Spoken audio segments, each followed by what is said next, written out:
So to further understand your leadership type, let's look at developing your self and emotional awareness. Having a good understanding of the self and your emotional awareness is a key part to understanding your leadership type.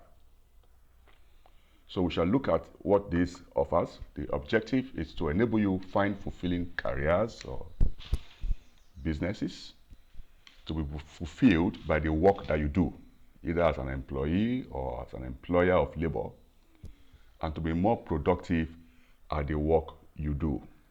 That's important. Now, if you are in the workspace, I want to ask you this question. What employers really want to know about you but will never ask you directly? What do you think that employers really want to know about you but will never ask you directly? Please go to the chat box and type in your responses. I'm waiting to get your responses on the chat box. Click on the chat box and then type in your responses. What do you think employers really want to know about you but will never ask you directly? So what do you want to get out of this workshop? Please also share with me your expectations, what you want to get out of this workshop in the chat box. Do you know that you already have everything you need to be as successful as you want? Do you know that? That you already have everything you need to be as successful as you want. If you agree with this statement, give me a thumbs up on the chat box. If you disagree with this statement, please type on the chat box reasons for your disagreement. Now let's look at what the popular scientist Albert Einstein said. He gave this formula. He said ego equals to 1 all over knowledge. What does this mean? It means that the more the knowledge you have about self, the lesser the ego.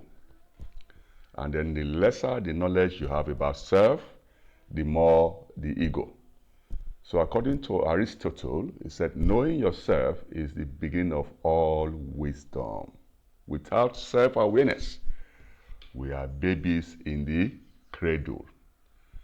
As soon as you trust yourself, you will know how to live with yourself and then with others. Now, there's one thing that every successful person you can think of, every successful person that you have known, have in common. There's one thing they all have in common. Do you know what that one thing is?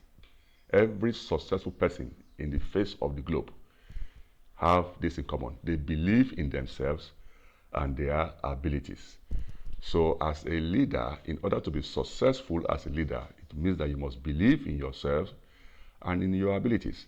And how do you believe in yourself if you don't know yourself, if you don't have knowledge about yourself? Self-awareness talks about these 3 stages. The more self-aware you become, the better self-knowledge you have about the self. That's 1. 2, the more self-aware you become, the better self-discipline you put in yourself, because self-knowledge leads to self-discipline. And 3, the better self-aware you become, the more self-sacrificing you become, because you are willing to sacrifice anything that will distract and detract you from your poise. Anything that will distract and then detract you from your poise.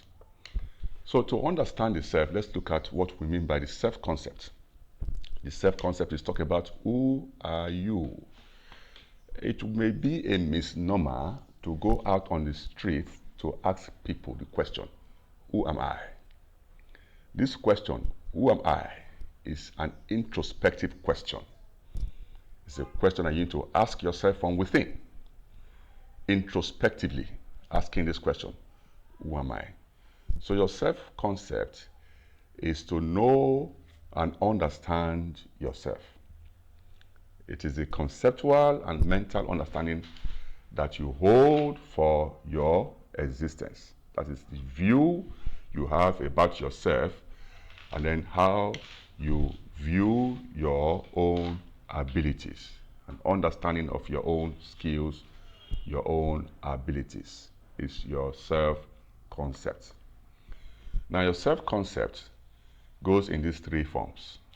First is, how do you see yourself? That is your self-image. And then the second, how do you value yourself? That's your self-worth. And the third, who you want to be, which is your ideal self. It's also part of your self-image. To understand it better, let's look at what Carl Rogers said here. He said that the self-concept has three different components. The first component is the view you have of yourself. That's your self-image. And then the second component is how much value you place on yourself. That's your self-esteem or your self-worth. And the third component is what you wish you were really like. That's your ideal self. And then when you look at it from a realistic point of view, you find out that there's always a disconnect, a huge gap between your ideal self, what you wish you really were really like, and then your self-image, the view you have of yourself. So let's look at these components in more details. Your self-concept comprises your self-esteem, your body image, your role performance, and then your personal identity. Let's take them one after the other. Let's start with your self-esteem. Confidence in one's own worth or abilities. The self-respect you hold about the self has to do with your self-esteem. Your self-esteem refers to the way you see and think about yourself. First, the way you see, and then the way you think about yourself. Now, you can grow your self-esteem from low self-esteem to high self-esteem. Now, when somebody has a low self-esteem, it's always down the ladder. Look at the right-hand column of this presentation. You will see staircases representing different levels of self-esteem. When one has a low self-esteem, you always have this attitude of, I won't do it. Why? Because I can't do it. Now, the moment you begin to work on improving your self-esteem, what happens to you is that you begin to find that you are moving from I won't or I can't do it to I want to do it. But you are faced with the question of, how do I do it? So gaining self-knowledge means that you have to acquire skills. When you acquire skills as an individual, what happens to you is that your interest expands. And when your interest expands, your values are shaped. You shape your values. You clearly see those things that are important to you and those things that are unimportant. Therefore, you mobilize your mental, emotional, and physical energies towards focusing on those things that are important, and then you discard the unimportant. So you begin to understand how to get things done. And then you say, I want to try to do it. And then you find out that you can actually do it. And then you say, oh, I will do it, and yes, I did it. So there are 10 steps which lead to your self-esteem. The first one is know yourself. The second is understand what makes you feel great. The third is recognize things that get you down. The fourth is set goals to achieve what you want. And your goals must be personal, must be positive, and must be possible. The 3 C's to goal setting. The 3 P's, to goal setting. 1, every goal you set must be positive. Must first be personal. Second, it must be positive. And then third, it must be possible. The 3 P's to goal setting. And then 5 is develop trusting friendships that make you feel good. As much as possible, avoid people that make you feel bad and make you feel less of the self. And then 6, don't be afraid to ask for help. When you need help, reach out to those who will and are willing to give you the help in whatever form it is. And 7, stand up for your beliefs and your values. 8, help someone else. The more you help someone else, the more you understand that you are able to do certain things that you thought you were not able to do initially. So don't always be self-absorbed. Reach out to other people as well. Help someone else to grow as you're also growing. And then 9, take responsibility for your own actions. Don't engage in the blame game. Okay, blaming others for everything that has gone wrong with you. Take responsibility. Later on, we shall look at the 7 levels to self-awareness. We shall talk more about this responsibility taking. And number 10, take good care of yourself. So good self-esteem gives you the courage to try new things. When you have good self-esteem, you have the courage to try new things. Good self-esteem gives you the power to believe in yourself. And good self-esteem gives you the confidence to make healthy choices for your mind and body now and throughout your life. It's called the CPC: courage, power, and confidence. The second component to building your self-awareness, your self-concept, is your body image. Now, this is based on your thoughts and feelings about the way your body looks. From research, ladies, please don't be upset with me here. From research, it has shown that over 83% of ladies don't like their body image and how their body look like. That's why we have a lot of beauty products and beauty making stuff all over the place, just to enable people, especially ladies, enhance their body language, or not body language now, their body image. Because your body image is also part of your self-concept. People are judging your appearance, the way people judge your appearance, as I'm saying, can affect your body image. So poor body image comes from negative thoughts and feelings about your appearance. When you have a negative thought about your feeling, about your appearance, you have negative thoughts, which also leads to your feelings about your appearance. It may give you an unhealthy body language or body image. So your body image, if you want to have a healthy body image, is made up of your thoughts and feelings. And these thoughts and feelings must be positive about your appearance.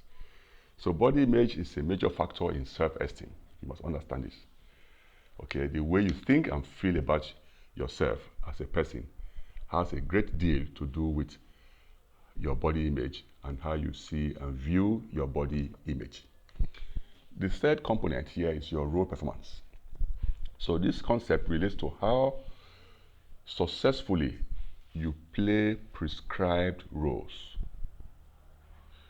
Your performance as a leader is measured in terms of your relative success or failure in that role. In the course of this program, we shall look at role performance as an entity, how it affects you as a leader. Then the other component is your personal identity. Now, your identity has a lot of questions that it wants to answer. Your identity stems from the development of your brain. It stems from the development and changes in your body. Now, let's start with the brain. The development of your brain has a lot to do with your personal identity. It talks about your intellectuality. It talks about your past experiences. It talks about your uniqueness. It talks about your past history, your memories, okay, your experiences, your emotions. These are all part of the questions that form your personal identity. First is the brain. The brain has to do with your intellectuality and then your experiences. And then you have your past history, which are memories of the past, experience of the past, emotions of the past, your uniqueness. And then you have your environment, okay, which is the industry in which you currently work, the kind of work you do, and then the society in which you live and grow. And then in your environment, you have your religion. Your religion can also shape your personal identity. Okay, then you have your parents. Okay, now first it has to do with growing up to your parents, and then later part, separation from your parents. and also has to do with relationship with your parents when growing up. Did you have good relationships with your parents when growing up before you separated from your parents to become an adult to live on your own? What was the relationship you had with your parents? All of this has to do with building your personal identity. And then, of course, your body part of it has to do with your physical changes that go through as you mature, as you grow as an adult. Physical experiences that you also encounter. All of this affects your personal identity. So how to improve your self-concept? First is to identify and recognize your strengths to improve your confidence, and then learn to praise yourself. When you set a goal and you achieve steps in your goal, reward yourself and move up to the next step in the process of achieving your goals. And then also learn to build a positive attitude. Okay, always know that your attitude determines how far you go.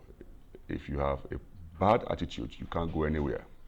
You have a good attitude, it enables you to see things in different perspective, and then you take the next step on the way. And then you spend time with supportive friends and people who will help you grow and move forward. So I'm asking this question again: what employers really want to know about you, but will never ask you directly? Now, to answer this question means that what does your self-awareness do for you? To answer this question means you have to understand what your self-awareness does for you. And your self-awareness brings in you what we call resourcefulness. For you to be self-aware means that you must build in you resourcefulness. And what does this resourcefulness mean? There are 5 dimensions to your resourcefulness. Please, let's pay attention here. There are 5 dimensions to your resourcefulness. The first dimension to your resourcefulness is how you see the world. How do you see the world around you? The second dimension is how you see yourself.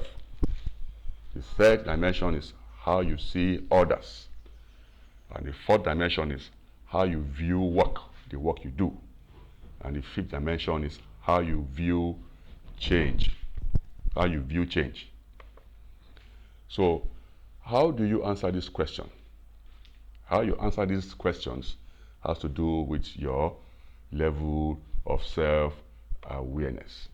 So self-awareness here means knowing your own attitudes, your opinions, your feelings, has to do with your emotions, your motives, has to do with your purpose, your desires, which are linked to your needs, your strengths and your weaknesses, and an accurate self-assessment. Good. Now look at this growth journey. How will you explain this journey from the left-hand side all the way down to the right-hand side? Please go to the chat box and then type in your own understanding of this personal growth journey. Now, as a leader, it means that you are personally responsible for your growth as a leader. You are personally responsible for your development as a leader. In order for you to lead others, you must first take personal responsibility for your own growth. And then for you to grow as a leader, it means that you must learn to acquire skills. Skills that will enable you lead yourself and lead others. Skills that will increase your level of abilities and competence or competencies as a leader. You acquire skills. And when you acquire skills, you find that your interest expands. You find out that there are more things you can do for yourself than you're currently doing, and then that also helps to shape your values. So acquiring skills, expanding your interests, and shaping your values is what builds your personality. And in that process, you are building your strengths. So as a leader, it's your responsibility to build your strengths. When you build your strengths, you find out that you are expanding the circle around you. You are building more influence. You are increasing capability in order to deliver as a leader. So key areas of your self-awareness are your personality traits, your personal values, your habits, your emotions, and then your psychological needs. The second one is the worldview. Okay, or the first one, not the second one, is the worldview. How do you see the world around you? Now, your worldview has two sides to it. First is your professional skills, and second is personal quality. So as leaders, you must learn to have and build professional skills, and then build qualities that are personal, that stands you out from the pack. So what are these personal qualities?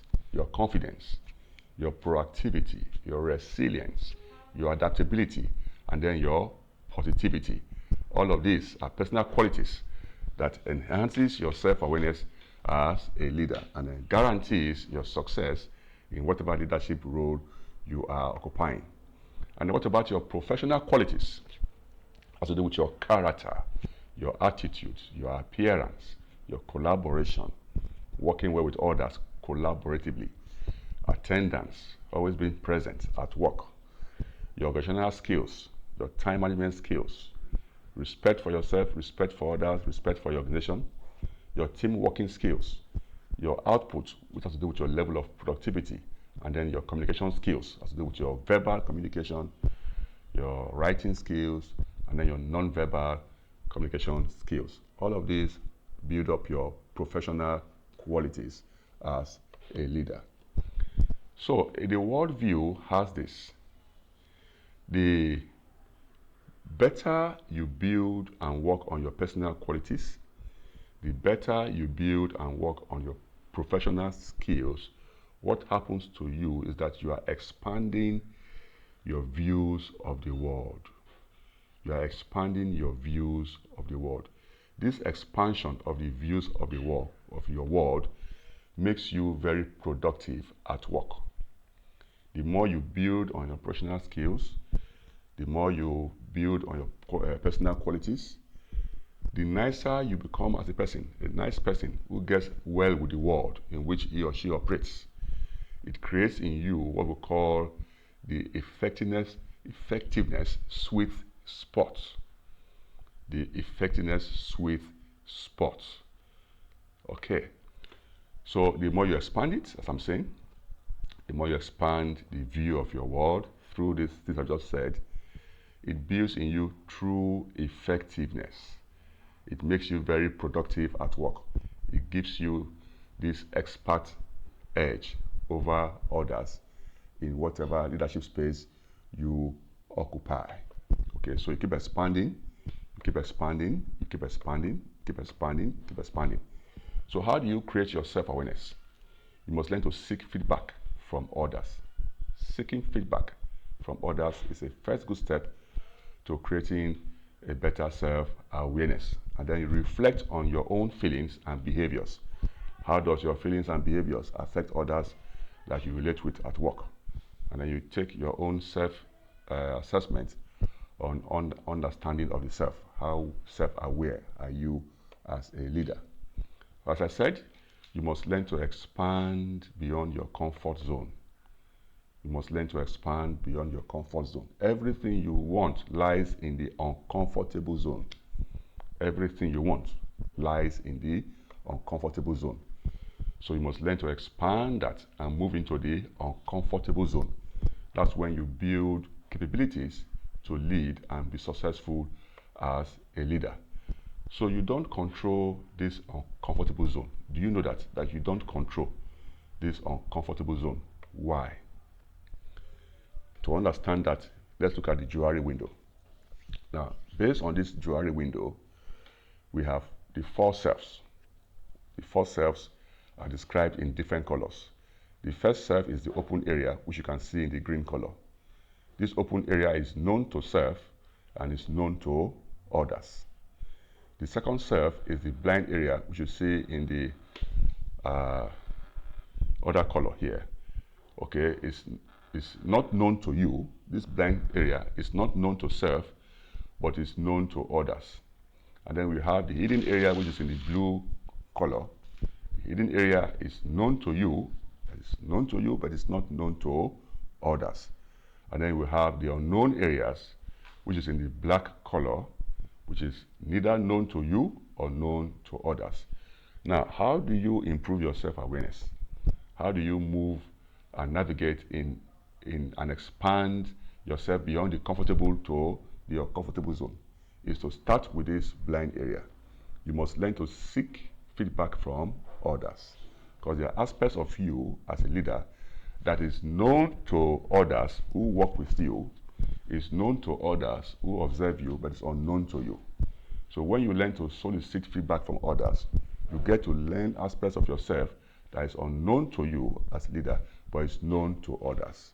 In that process, what you are doing is, when you solicit feedback, is that you are reducing this blind area, and then you are expanding the open area.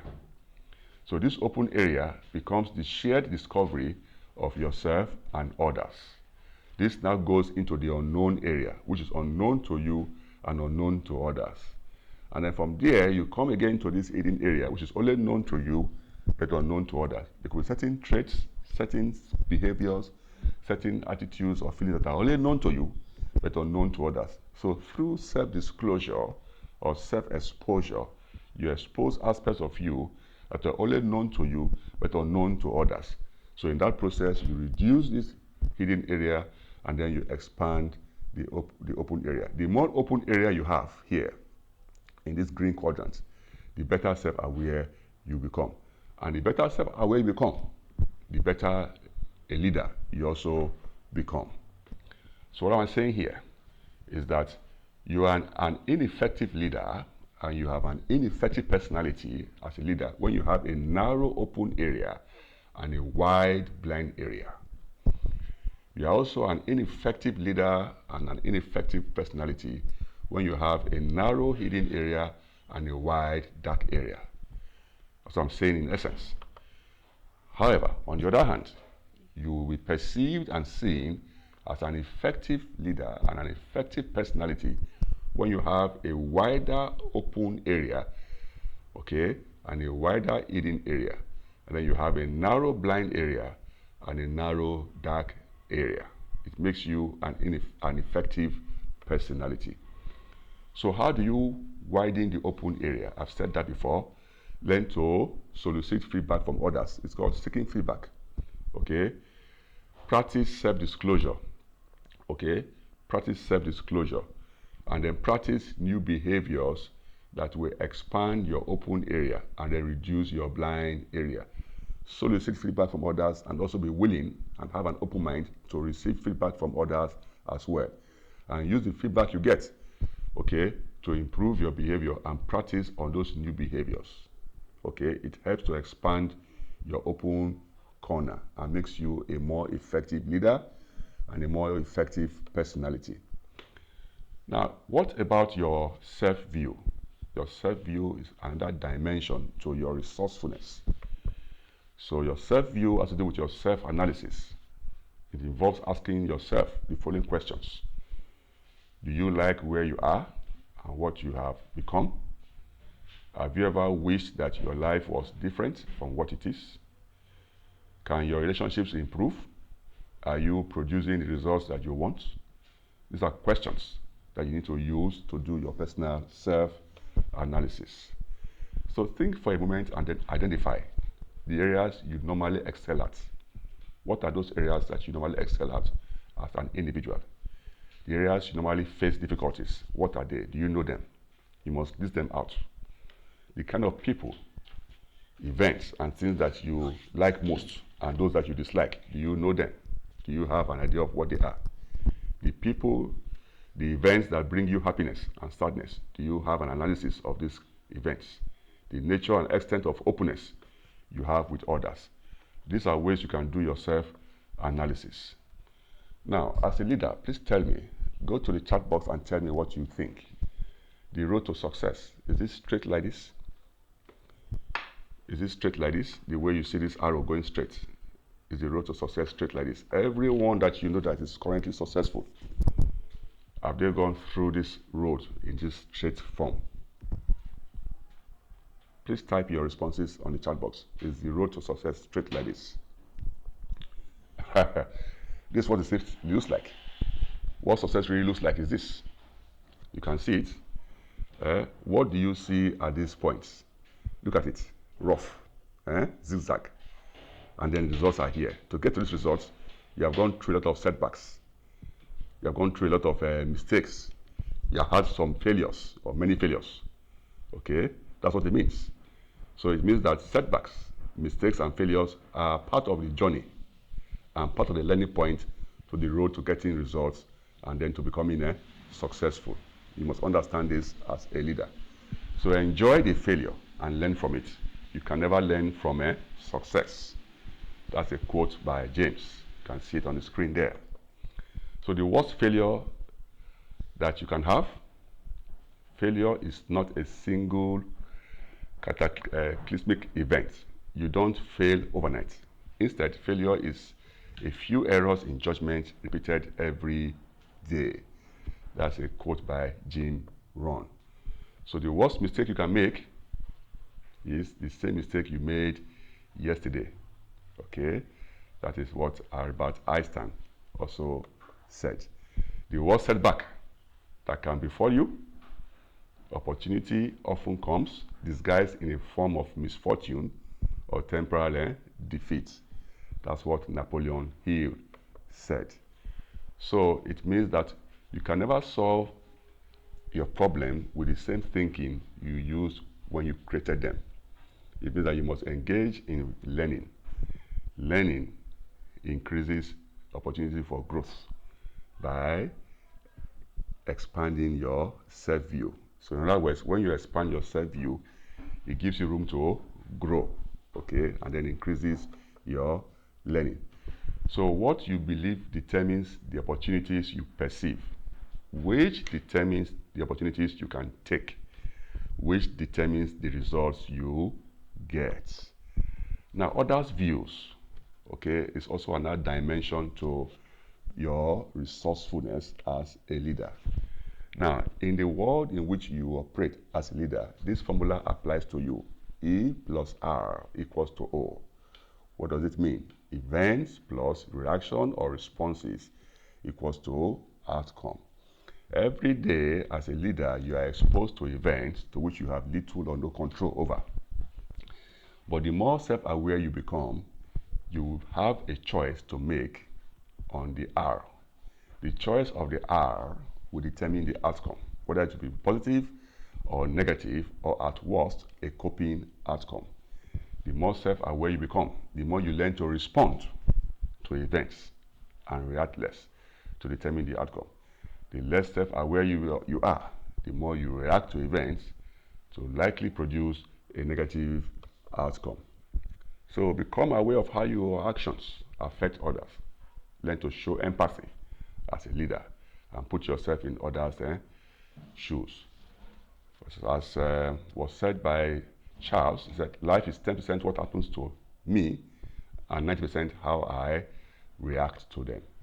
So empathy is also a part of being resourceful as a leader. You understand the emotional makeup of yourself, and then you understand the emotional makeup of others. How you treat people according to their emotional reactions has to do with your level of empathy. And then putting yourself in that people's shoes means that you must put yourself in the shoes of your co-workers, put yourself in the shoes of your boss, put yourself in the shoes of your team members, put yourself in the shoes of your customer, and put yourself in the shoes of your family worker. And then your work view is also another dimension of your resourcefulness, your work view. Now let us discuss this a bit. Job success, not job survival. It's saying today's great growth and prosperity is running parallel to some of the highest rates of job turnovers. Now I want you to please give me your views on the chat box. Please chat on the box. What do you think about this statement? Today's great growth and prosperity is running parallel to some of the highest rates of job turnovers. Just because you work hard does not mean you will rise to the top or that the job is secure. Now, in order to understand this statement, let's look at what we refer to as the ABC rule. This ABC rule or principle applies to you and me every working day. Now let's start with the A. The A there is your affective domain. The B is your behavior, and the C is your cognitive domain. But the show starts with the C. It starts from your cognitive domain. Here's the house. Here you house your thinking. This is where you have your thinking and your thoughts. Your cognitive domain is where you house your thinking and your thoughts.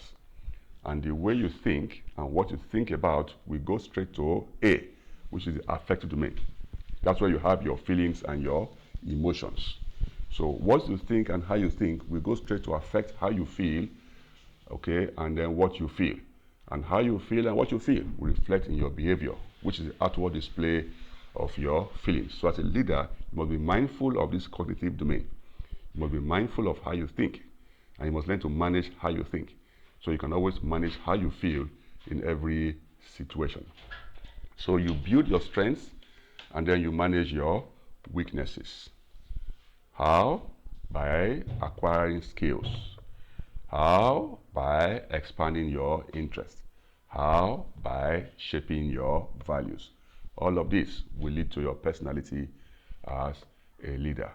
So you must understand your energy level. Employers buy your energy, not only your time. In terms of your intellect, okay? How flexible are you? In terms of spirituality, do you have a strong resilience? In terms of emotional, do you have control? In terms of physical, do you have a stamina to withstand stress and pressure? Now, this is an activity I want you to do. Okay, so take time to do this activity. It has 2 or 3 parts. The part A of this is first, sit and list 10 names of people in your life you spend the most amount of time with. And then give a rating from 1, low, to 10, high, to the names in terms of their openness to new ideas. And then in terms of their energy level. So you can see it here. List 10 names of people you spend most part of your lives with. Put their names here, 1 to 10. And then on a scale of 1 to 10, 1 being low and 10 being high, rate their openness to a new idea. Rate it here. And again, on a scale of 1 to 10, 1 being low and 10 being high, rate their energy level. That's the first thing you need to do. And then on number 11 is your own name. Put your own name here. You watching me now. Put your own name here. And then rate your own openness to new ideas on a scale of 1 to 10. Put it here. And rate your own energy level on a scale of 1 to 10 and put it here. Okay, that's the first step. Now, second step is reflection. What does this show you? How many circles do you have? Is your landscape of resources, family or friends bringing you more energy or less, or more or new or fewer ideas? Then part B, if you find yourself surrounded by people who don't give you the energy or ideas, you may have to build a stronger social support for yourself. To do that, you have to go through all your family, friends, and acquaintances to find 3 new sources who are open to new ideas. So if you don't find anyone here, nobody here has very low openness to ideas and very low energy level, and then you find that your own is higher than theirs, then you must go back here and find 3 new sources who are open to new ideas, okay? So you find those 3 new sources and type in their names here that are open to new ideas, okay? Once you do that, you also go and find out another 3 new sources of people who have a high energy level. You put your name here, put their names here, and then score them from a scale of 1 to 10, and you can see that most likely they will fall in the level of 9 to 10 in terms of their energy level. So the exercise you need to do now is to create your people resource landscape. Okay, if these 6 individuals are only basic acquaintances, you don't know them so close, okay, you must learn to reconnect with them, okay, and then build a strong relationship with them. If you do not know them at all, find a way to connect with them for the first time and build a relationship with these people. And then the other view is to your resourcefulness is change view. Okay, now the world in which you and me live today is experiencing what we call VUCA. The world in which we live today and operate today as a leader is experiencing VUCA. VUCA means volatility, uncertainty, complexity, and ambiguity. Uncertainty means too much happening at the same time. ambiguity. What roles do we play? Okay. And complexity. You have to be an expert to manage the complexities in the world of work. Volatility means rapid and random changes that take place in the world in which you and I live today. So as a leader, you must learn to navigate VUCA, okay, by having a healthy change view of your world. So you have to be resourceful as a leader. You have to be resourceful. That means that you must be open-minded. You must have confidence in yourself. You must think creatively. You must be persistent. And you must be resilient and results-oriented. These are ways in which you can own your resourcefulness as a leader. So whether you think you can or you can't, you are probably right. That is a quote by Henry Ford. Again, I want to end by saying you already have everything you need to be as successful as you want to be. All right, so I will stop this here, and then you go to the link below after this and take the questions that follow.